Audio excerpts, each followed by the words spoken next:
switching up here. Hey everybody, it is Thursday, December 14th. Welcome to the TED Show. It is episode 78, if I'm counting right, and I am with my guest. I'm really excited about this today because I am completely ignorant, but it is a topic on everybody's mind. Hey Alice, let us know you can hear us. Jose Neto, who I met at the club. Well, I've met a couple of times at the club, but his expertise in Bitcoin, which is what we're going to be talking about, if you can believe it, Bitcoin. It sounds, for most of us, we all are interested in it, but we don't know what we're talking about, right? So when I started seeing all of Jose's posts, and then I remembered, oh yeah, over a couple of drinks, I might have asked some crazy questions. I'm like, that's who I need to come on, because I don't know anything. We're going to talk about Bitcoin, blockchain, cryptocurrency, and all sorts of things that you guys are seeing on the web, social media, the news. And Jose even brought like a show and tell that we're going to talk about. So let us know you can hear us, please. And welcome to the show, my friend. I appreciate you being here. Ted, thank you for the opportunity to share with your audience, your platform. You know, it's amazing to catch up and to now talk about this very abstract, controversial, and technical topic. So abstract. It's for me, for my little brain, and I think I won't say that other people have a little brain, but I think that it is so abstract that people hear about it, they want to do something with it. We're having a whole bunch of people who are jumping on the bandwagon. We talked about that earlier before the show. And so, but there's a real science and engineering to it, like our background to it. That's what Jose's background is, and he'll talk about that in a minute. But I think it needs to be explained. There's so many, as you know, you can go on social media and see a whole bunch of things, and now everybody's an expert, and that's not true. So one of the biggest reasons I wanted you to come on is because I know that you took it because you're an engineer by trade, right? That's engineer. Correct. So an engineer by trade, I understand what that means. That means details and prove it to me. And so scientific method all the way. Oh, I can see you, Alice. How do you know I tuned in? I can see most people who tune in. I just sometimes miss it. So thank you for great topic. Thank you, Alice. So give us a little bit of your background. All right. So thank you, and once again to all your audience. So a little bit about me. I grew up in a family of engineers. I started working with computers since I was 10 years old. Those were my toys. Oh my gosh. Taking things apart and breaking them. And then I was in a rush to fix it before my older brother got home because I just broke his brand new 386 processor.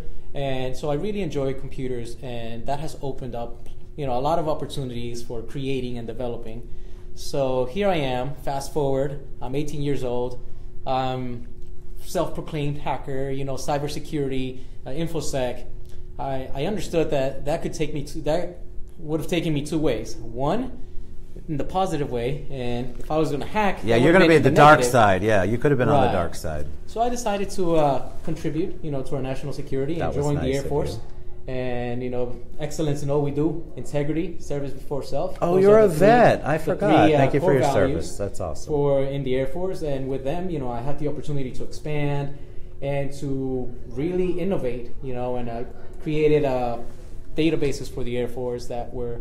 And I got promoted earlier. It was a great experience. I spent 4 years with the Air Force doing that and really establishing myself as a professional in the InfoSec, information security. So he knows stuff about you. You just don't know it, I think. Because you really got into, tell them more about your background and what you did after that. Sure. So after the 4 years, I went to the corporate world. I wanted to do technology for the corporations. And one thing led to another. I was a consultant. Then fast forward, I also taught in different universities. As an engineer, engineers are introverts. They don't really like to share. They want to be in this networking closet and be outside of the world. You seem the opposite of that, though, ever since I met you. You're not like that. Not at all, because I took this risk into becoming a university instructor, and I really enjoy sharing the knowledge, my research. It seems like it has a bigger purpose than just me consuming this research when I can share it and everyone else can actually benefit from the research that I conduct. Love that. And so in that sense, I feel proud that I've touched lives. In that sense, I've helped people, with my 2 cents of contribution of knowledge to their success. I think and so that's sort of one of the reasons why too, because Jose is a natural instructor. Obviously, he taught at the university level, and so Bitcoin, for someone like me, and I think most people that I've talked to, it is a very confusing thing, but we are inundated with it in every bit of social media in general. And like we talked about earlier, there's so many people who have popped up that are so-called experts on it. And I think a lot of people would really like to get some of the nitty-gritty from somebody who isn't just jumping on board now when it's hot. You've been working on this for a while. And so give them, I even said to Jose earlier, I think their Bitcoin is something physical, like in my brain, and I've said that's what I was going to say. And so I think a lot of people are like, well, what's this Bitcoin and where can I go buy one? And I may be dumbing it down, but I believe a lot of people really don't understand what's going on. So give them a little bit of background. How did you jump in? How did you know this is what you wanted to do? And then we'll jump into the education part. Interestingly enough, I knew about Bitcoin in 2011 when I was teaching for the United States Marine Corps and Quantico. And I heard about Bitcoin, and to me, I started out just like most of you out there as a non-believer. And I thought this Bitcoin, this blockchain thing would never work because governments would never allow it. You know, all the questions, all the myths. Why did you think governments wouldn't allow it? We talked about this, but tell them. I believe at that time, this is 2011, that at the time I only understood the financial aspect of Bitcoin, and I was thinking someone actually in the past tried to instantiate their own currency, and obviously the government went in and seized that project. So this was kind of like a second attempt to do something similar, but there was one key difference, which is decentralization, and we'll touch on decentralization because that's really the heart of blockchains, and we have to understand decentralization first, and then everything will fall into place.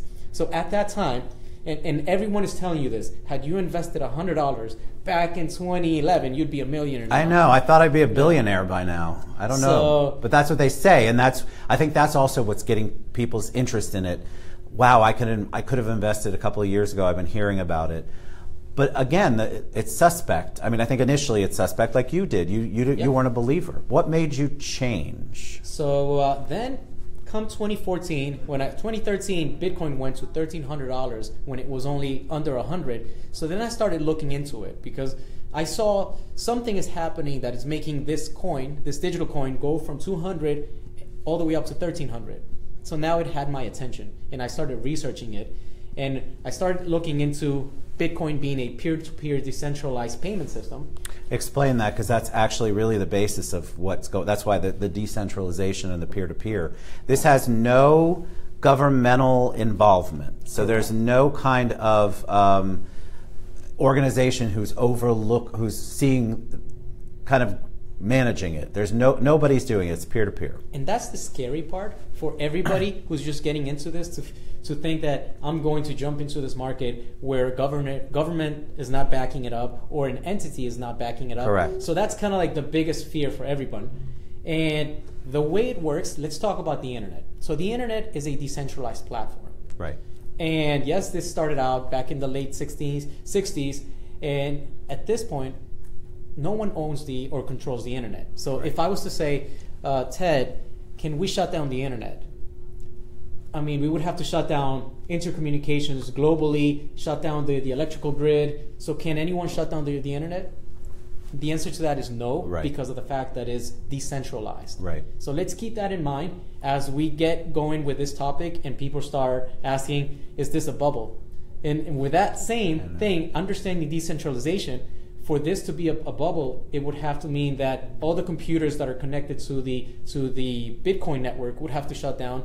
The global grid, in terms of electricity, would have to shut down. So at this point, Bitcoin is highly sustainable and is actually the #1 most secure computing platform that is securing this decentralized peer-to-peer network. Well, because so let's talk about let's just really dumb it down for me. Sure.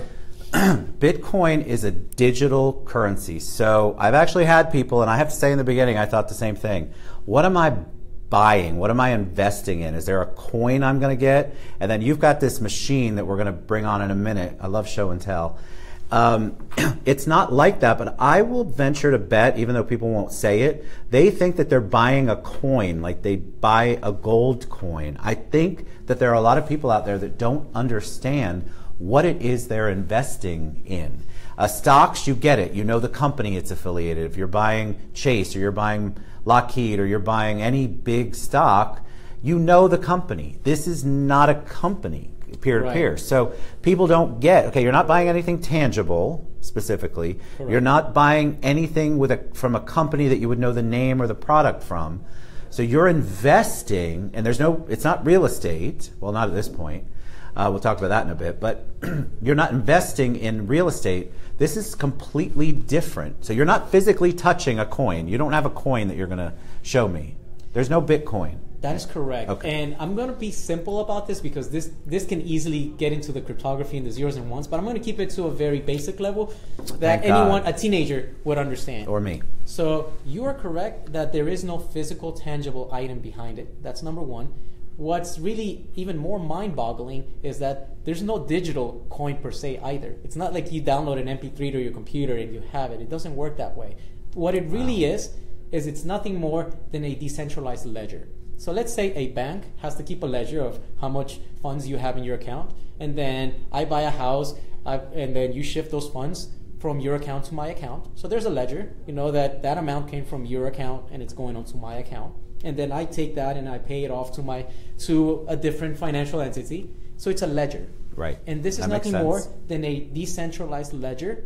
And the beautiful thing, this is the scary and beautiful thing. The scary, people say, there's no entity behind it. Well, that is the heart of blockchains because of the fact that it uses cryptography, which is very secure, highly secure, and it uses cryptography to ensure the integrity of these transactions. So without a doubt, no one can tamper these transactions because you have a global computer that's securing it. So cryptography, explain what cryptography is, because I'm not sure anybody, Sure. I'm sure they know, but I'd like to hear the explanation. What is that? So cryptography is the data, the science, the art of obfuscating information. So I can hide information, and not only that, I can use it for authentication, and at the same time, I can use it for integrity purposes. Oh, like encrypted information. So if information's encrypted, that's cryptography. That is cryptography, okay. and in this case, there's these keys, public keys and private keys, and that's how you protect your value.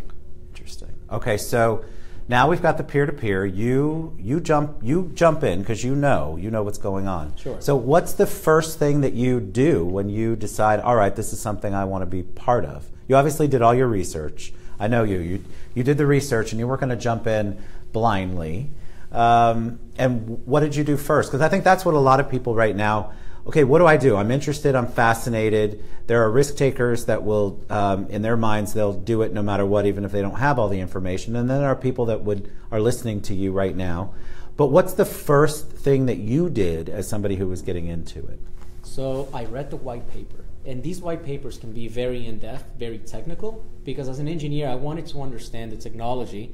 So to understand how this distributed decentralized ledger worked. Once you get past that, you're like, okay, so it's a ledger. It's a ledger that keeps the amount of value that everyone has in the world. Okay, I can understand that concept. Sure. The only difference is that banks have it centralized, and this is decentralized. So I kept reading the white paper until I got to the point that it talked about mining. And that is the one thing for an engineer, what drew me into this field, and I was sold. I'm like, I really want to learn more, and I want to put my engineering skills to work.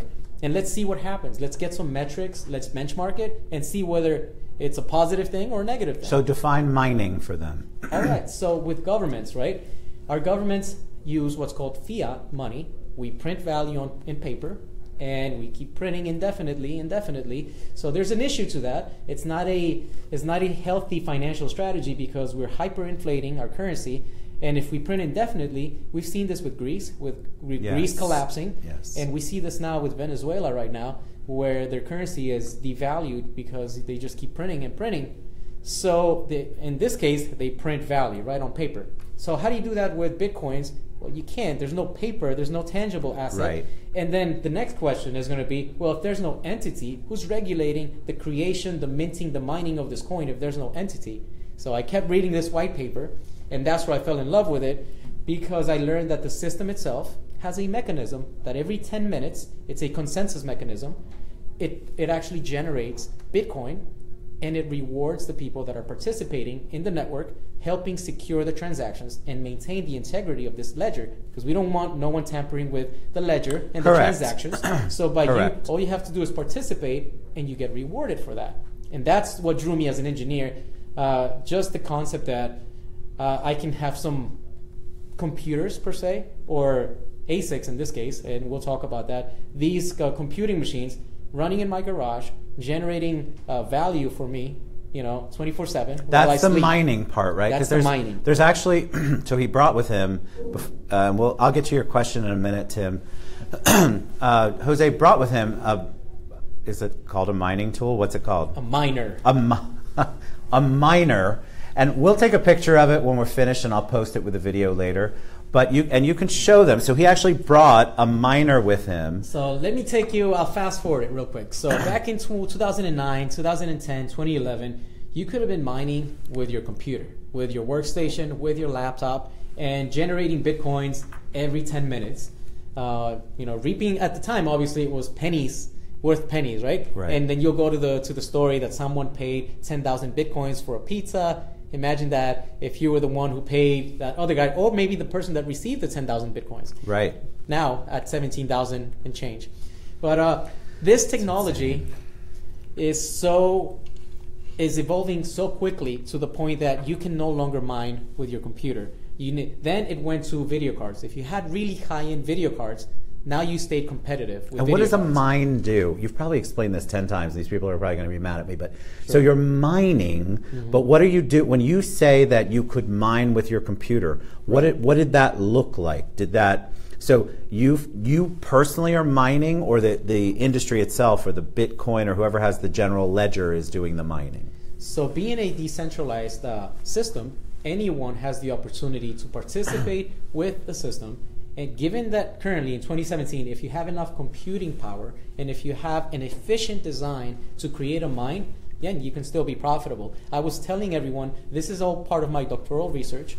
I've been in this space researching, embarking in my PhD for the past 3 years, and hopefully within 4 months I'll graduate as one of the first doctors in the blockchain space. That's amazing. And so with my dissertation, I actually bought the machine because all these engineers told me that I couldn't be profitable if I mined. This is back in 2015, and nobody was mining. Everything that you would read in Reddit and all these posts was negative in terms of mining because they said it wasn't cost effective, it wasn't profitable. So I bought one machine so I can put it in my dissertation. So the machine is interesting to me because that's the tangible part. Right. Like I can see this and touch this. I'm fascinated by how it actually all works. And I promise you, I see your questions. I'm going to get to them and comments. But show them. So this, you can't, and I'm going to take a good picture of it, but look at, this is a mining machine. No, miner? Yes, no, miner. mining. A miner. So this is the first thing you can touch and actually see that since we've been talking.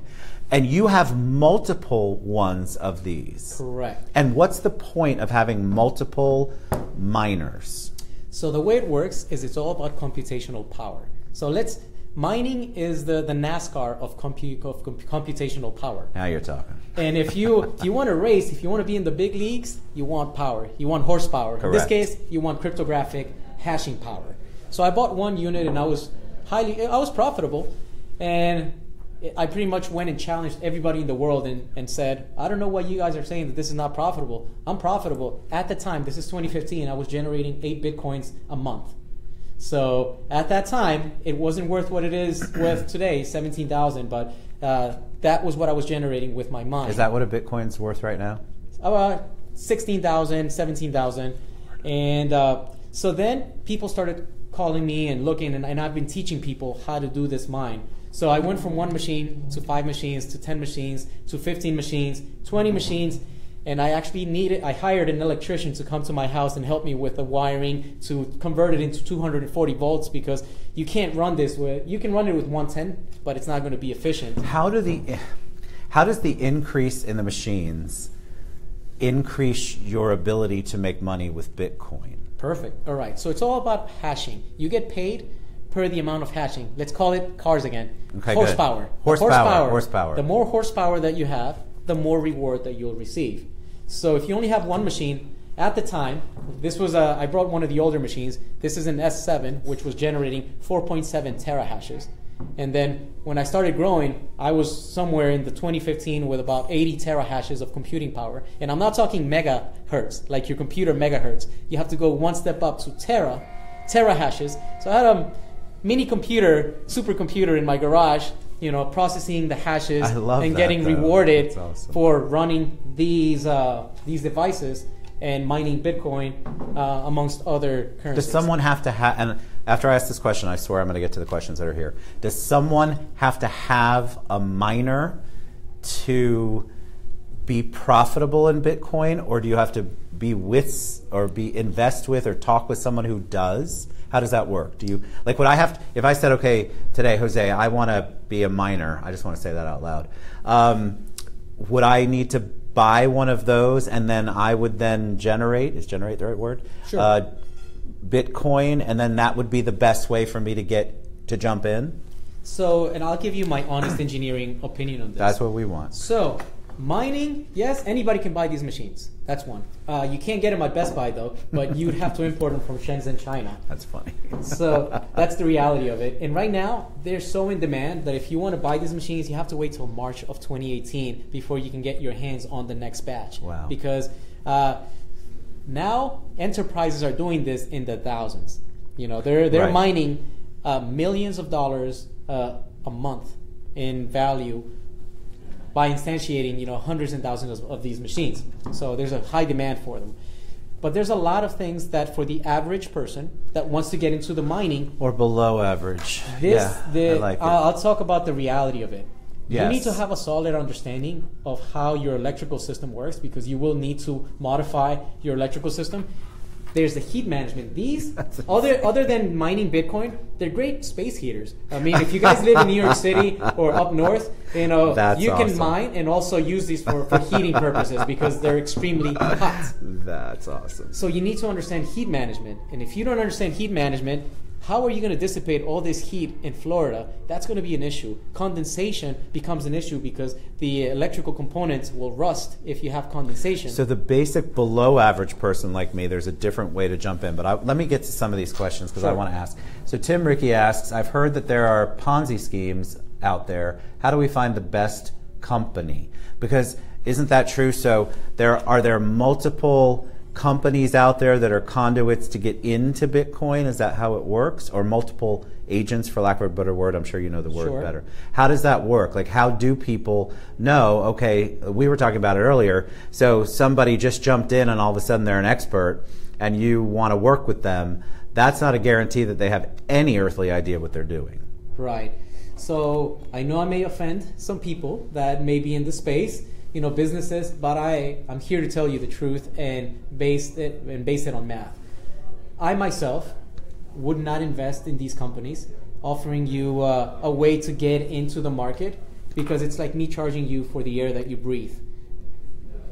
Bitcoin is a decentralized system accessible to everyone. So why would you have to pay someone to get into this market? And I'm not talking about an exchange. Yes, there are exchanges, and I'm not here to endorse any company, but the most known exchange that is out in the news everywhere is Coinbase. Yes, that would be a way for you to go directly to an exchange with euros, with dollars, and then exchange your fiat money into Bitcoin. That is the direct path. If I have to go through another company to sell me some type of package, cryptocurrency package, then I am putting my value onto them, and I no longer hold the control of my value. But if I go through an exchange, I buy it, and then I secure the value, I have control of my investments. Okay, so that's good. That's a really great answer, and I've got a follow up to that, but I don't want to blow these people off. Mm-hmm. Kimmy, hey Kimmy, I haven't seen you in a while. Good to see you online. She said, I've read that it's better and faster to be in a mining pool. The mining machines are expensive. Also, cloud mining tech is pricey per month as well. Right. So I would agree. Was it Tammy? Kimmy. Kimmy, you are correct. Even when I was mining in 2015, and with all my terahashes of computing power, I was part of a pool, because the way I teach it, this is once again bringing it very simple. Think about a magnet. If you have one magnet, you can attract metal to it. But if you're part of this global magnet, you will have more chances of attracting, in this case, the reward.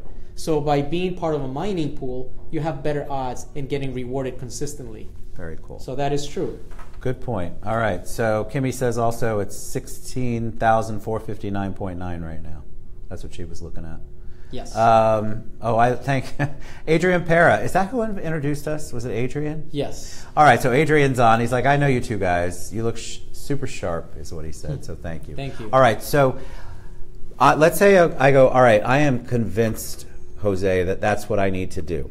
So I've got, I don't know, I can't buy a whole Bitcoin because I think we get that question asked a lot, and you can address that. Sure. So I don't have 16,000. Is that the perception? Like, let's say you wanted to jump in, and buy is probably the wrong term. So correct me.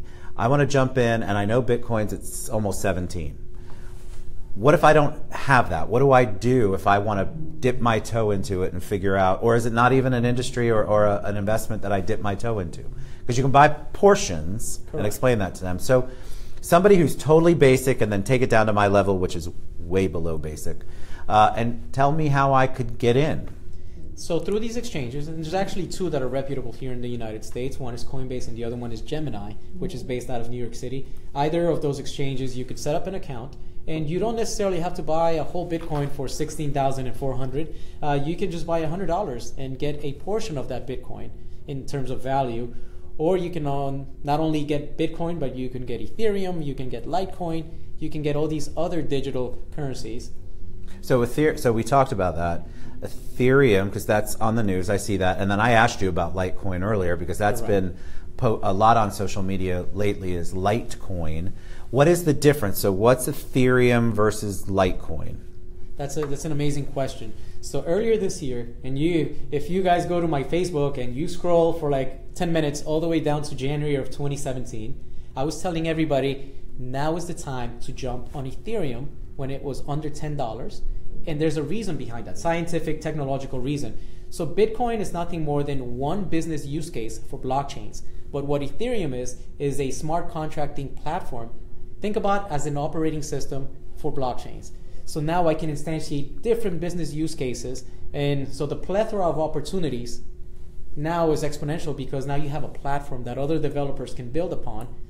And of course now Ether has surpassed, it reached 700s last week. Wow. So we've gotten an amazing increase. I was reporting in my previous seminar about 2 weeks ago that my forecasts have resulted in over 4,000 percentage in gains. But now that it was at 700, it's way larger than that. And then what about Litecoin? Why are we hearing so much about Litecoin right now? Litecoin. So Litecoin was instantiated in 2011, and I would say is the closest thing to Bitcoin with a few distinctions. One, Bitcoin has a circulating supply of 21 million, and Litecoin has 84 million as a circulating supply. Both are finite, and that is also a revolutionary concept because in the past, there's no such thing as a finite currency. So that is the intrinsic value that these digital currencies bring to the table. That's fascinating. So it's finite. So that means you can't continue to just print the paper. Like that was the example you were using earlier. It. Okay, so you can't. And how does the finite number get defined? How do you know what that number is? Is there really a block where it goes, okay, if you hit this, that's it. That's all we're going to do. That's all we're going to issue, or that's all the cryptocurrency we're going to have? So all these, we're going to call them all these constants, like what is the circulating supply, what type of cryptographic algorithm we're using, this mechanism, all that is configured at the very beginning, before the blockchain gets launched. And when the blockchain is launched, it has a mind of its own. Now the system will function along these particular technical specifications. Fascinating. And no one can change it. Kimmy's got a question. Does the mining machine also mine for Litecoin? Not this particular one, because Litecoin uses script as a cryptographic algorithm, and Bitcoin uses SHA-256D. I have to be technical about it. I know you do. No, these people, they know what they're talking about, some of them. I'm the one that's down here with the flashcards. Secure hashing algorithm 256, and the D is because it uses double encryption. So that is why it uses the encryption hashing mechanism twice. SHA-256D. And then, Kessa, what's up, girl? How are you? I just invested Bitcoin through Coinbase app. Is there another better way to get your Bitcoin? I just want to say hi to Ted, but I have to go back to work now. We love you. So what's that answer? The safe one would be Gemini or Coinbase. Those are the more reputable exchanges. But there are other ways on the internet and probably more riskier approaches that I personally would not take. But it's an app, so that's new to me. So she's saying she invested. Is Coinbase an app?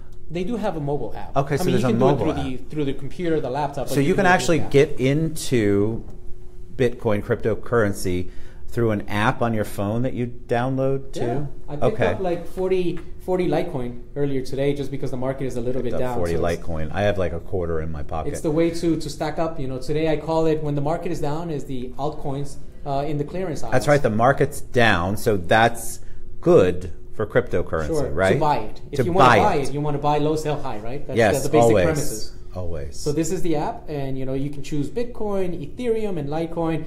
A few clicks away. Is there a minimum investment? No. Okay. You can do $10, $100. I find that $10K, so fascinating. $100K. I would like to do an experiment where I just Kimmy's got great questions. Does Coinbase allow you to trade BTC?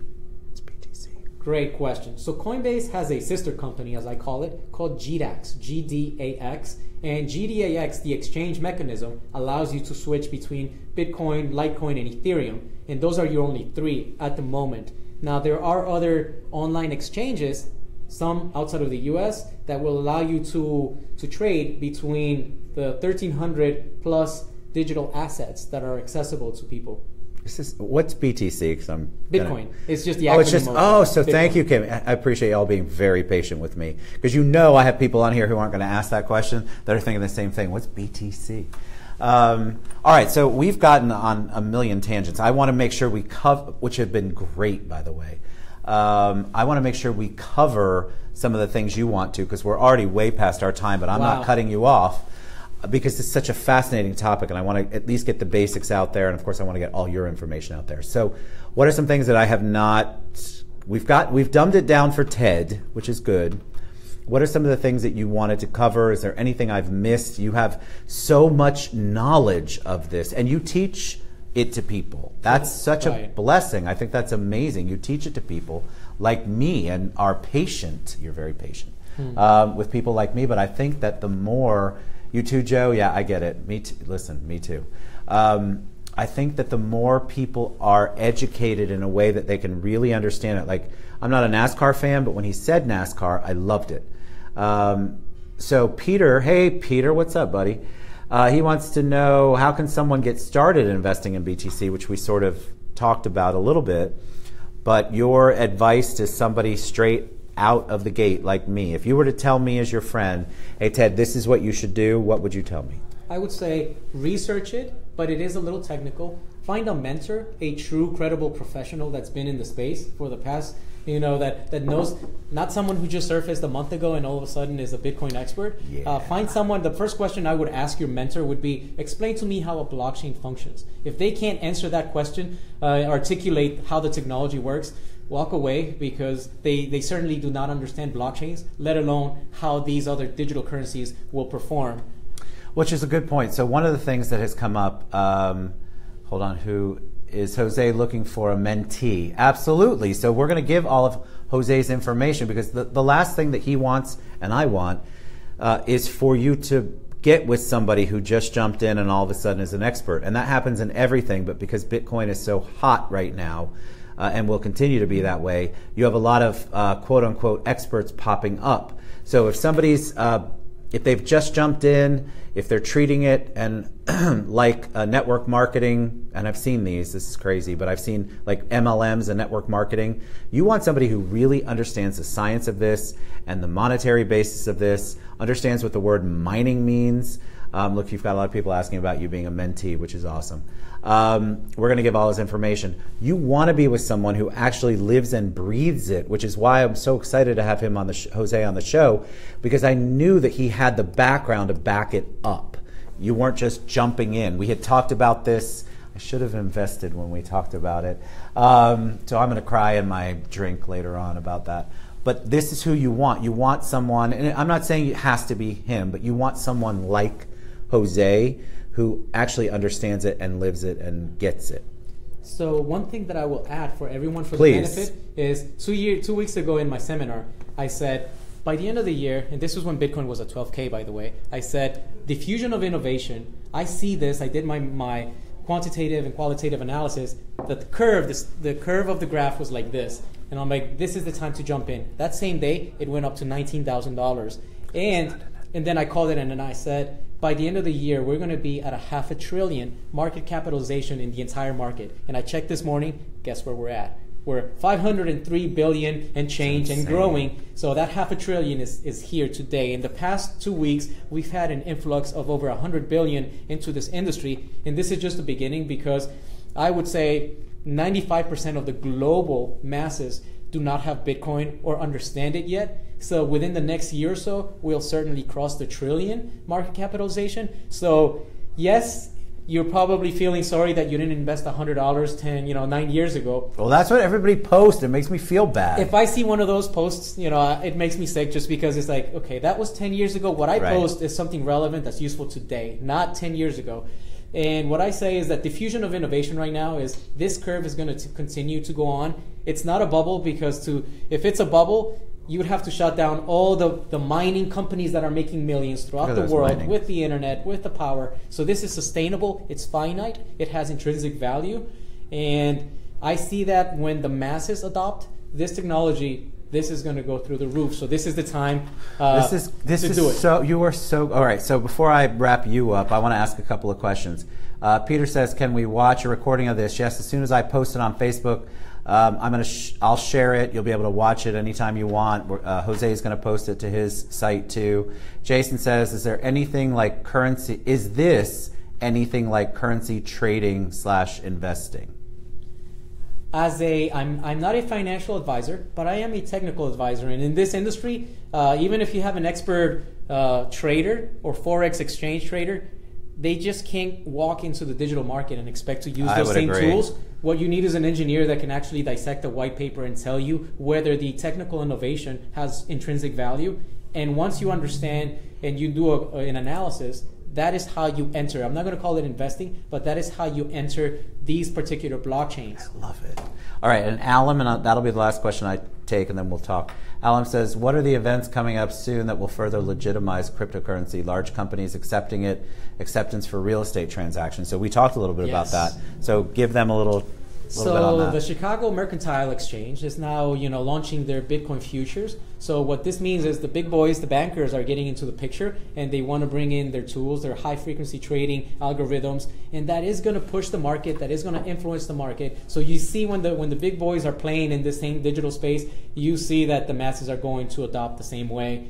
And quite frankly, I feel that banks and financial institutions, if they don't get on board with blockchains, they're going to be losing millions of dollars, and also their customer base is going to continue. They're going to go through attrition rates. Absolutely. And feel free, those financial institutions, feel free to give me a call, and I can tell you how to retain those customers before you miss out on millions. So give them your. We're gonna put his contact information, but go ahead and give them how they reach out to you, because we have a lot of people who are asking if they can reach out to you. Of course, that's the whole point of the show. Is we want you to be educated, but we also want you to reach out to somebody who understands what they're talking about, which is you 100%. I feel much better about where I'm at. Sad I didn't invest $100 10 years ago.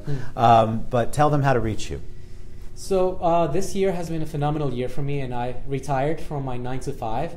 So now... Rub it in. Blockchains is all I do 24/7. And I do work with different international people. I mentor people through an online platform. So whether you're in India, China, the UK, Germany... I actually have a person that follows me in Facebook. He's from Denmark. So, nice. Hey, Denmark, how are you? Hey, Denmark. We'll do business in Denmark through my online platform. I'm accessible, and we can sit down for a consultation. And how do they reach you? Is it Facebook? Is your website? Is it? Facebook is one platform, just because it's very accessible. From there, you can branch out. I do have a website called BitcoinPro.academy. That's another way that you can reach. I like that. Get to me, and you can find my LinkedIn and my email information. My niche expertise is cybersecurity. So right now, when you become your own bank and everyone else becomes their own bank, and you're holding Bitcoin, Litecoin, my biggest suggestion is that you have a very secure computer with military-grade security to safeguard those assets, because it's not just about making money and trading. Is now, if you're the bank, you must have a secure computer. And that's where I can also assist you. And not just individuals, but corporations that are transacting, in the hundreds of thousands. They need a secure military-grade computer to safeguard their value. Well, it's been a joy to have you on the show, and I mean that because I feel much better about Bitcoin and cryptocurrency and blockchain. Blockchain is... You have done an amazing job of educating and putting up with my elementary school questions. And I think that what you're offering people is so important because they really are getting hit everywhere, and there are these crazy little websites that are popping up, and the things that you don't. I'm just going to tell you, he won't, but I will.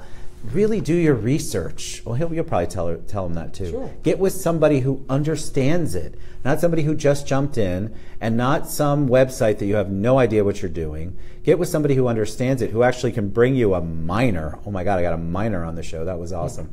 But you have been amazing. Thank you for putting up with us. I have something for you. Oh, you have something for me? Of course. Oh, I don't know that. This is actually a surprise. As a blockchain ambassador. Blockchain even though we know that BTC, Bitcoins are non-tangible and they don't exist in the physical world, I wanted to give you this little gift of your representation. Can you see I'm blushing? I actually had no idea you were going to do this. Digital gold. Your digital gold. Oh my Bitcoin. God, that is so cool.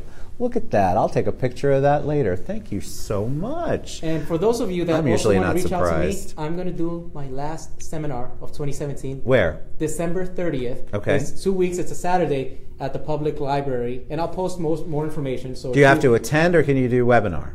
You have to be there physically. I would like it for those that really want to reap the benefits. Bring your laptop. We'll get in. Okay, we'll open up an account. We'll do this. So you can start 2018 with some Bitcoin in your pocket. You can say, I've done it. And then it's a repeatable process. You do it once, you can do it a million times. You're awesome. So we're going to give everything when I post. You guys have been great. Thank you for all the questions. I think people are going to reach out to you, and we're certainly going to promote. And please reach out to him. Jose's so down to earth. And for an engineer and a Bitcoin cryptocurrency expert, gosh, you can actually talk to him and ask him questions. He doesn't roll his eyes, which is awesome. Thank you, guys. We love you. We will see you tomorrow, Friday the 15th. I have Jenny Joy on, and she's amazing. You should look at her bio. Thank you so much. I appreciate it, buddy. All right, we love you guys. It's been a joy. See you tomorrow.